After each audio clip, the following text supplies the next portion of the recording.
Welcome to the deep dive. Today we're going to try and cut through all the noise surrounding AI and authorship. A huge topic. Yes.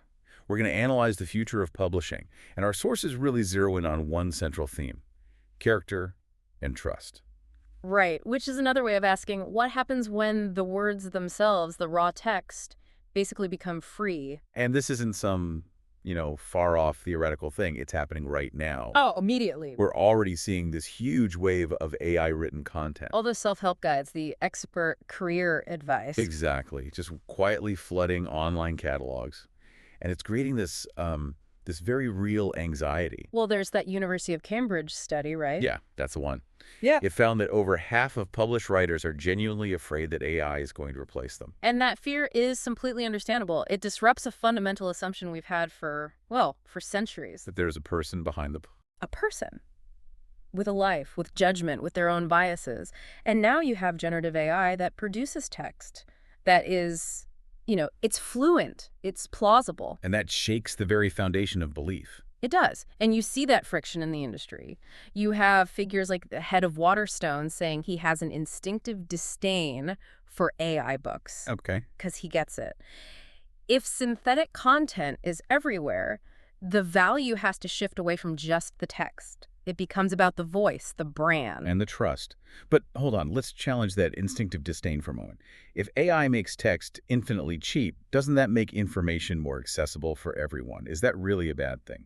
That is the critical question. And yes, cheap information is good, but you have to ask what the truly scarce asset is now. Go on. It's not the information. It's the human perspective. It's vulnerability. What do you mean by that specifically? Well, look, anyone can prompt an AI to write a generic guide to leadership, but that AI cannot tell you what it actually felt like to lead a team through a devastating crisis. It can't draw on the genuine vulnerability of living with an illness. Readers are looking for someone with skin in the game. Exactly. Someone to trust, not just an optimized data synthesis. So this whole idea of the author as brand is no longer just some marketing cliche. No, it's a matter of survival now. So what defines that trusted brand? What are the actual behaviors we should look for? It's defined by character, and it's demonstrated over time. For example, when data shifts, a trusted author issues a correction. They maintain that relationship with the reader. Something an anonymous AI guide would just never do. It would just disappear. A trusted author also acknowledges uncertainty, and maybe most importantly, they're explicit about where AI assisted the process and where the words came directly from a human mind.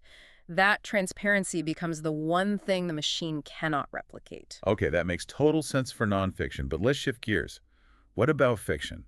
A genre that's always been about pure imagination. Even in fiction, where AI can imitate style and, spin out endless plots. It's not the same. It's not. Readers aren't just buying plot points. They're responding to a writer's consistent voice, their specific mind and sensibility. That unique human fingerprint. That's the perfect way to put it. And this presents a huge strategic crossroads for publishers. You have to pick a side. Pretty much. Some will chase the high-volume, low-cost AI play and just flood the digital shelves. While others will need to differentiate. Exactly, by becoming curators of authentic human work.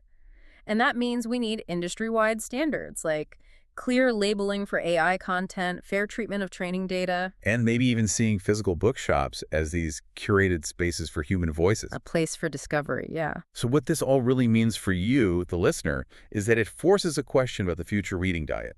For you, for the next generation. Will it be anonymous, optimized, synthetic books that are just designed for clicks? Or will it be stories and insights from people with real things to say? People whose character is poured into the words. Yeah.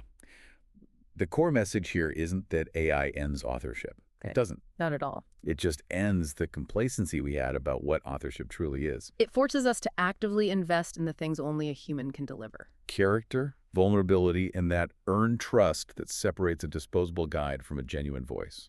And this leaves a final important question for you to think about. Trust cannot be automated. It is earned slowly, and once it's broken, it's incredibly hard to regain. So as you navigate this new world, what are the specific ethical guidelines you will look for to decide if an author is truly worth trusting?